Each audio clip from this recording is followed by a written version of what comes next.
Un total de 13 conjunts masculins i 10 de femenins han participat al Campionat de Catalunya per equips de veterans sènior 2024 i que ha finalitzat aquest cap de setmana a les instal·lacions del Club Pàdel Vilanova.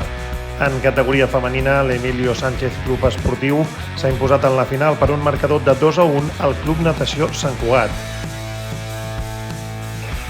En categoria masculina, el Club Tenis Barcino ha derrotat per 2-1 al Club Pàdel Vilanova.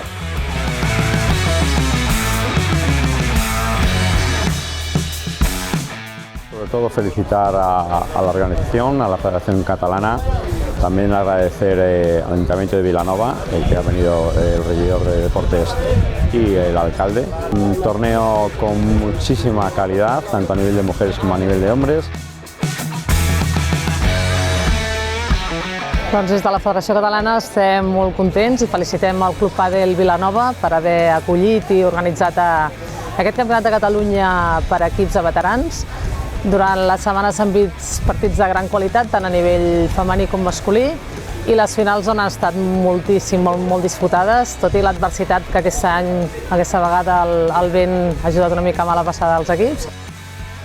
Donar les gràcies als clubs organitzadors, a tots els equips que han vingut, i esperem que continuï i cada vegada millor.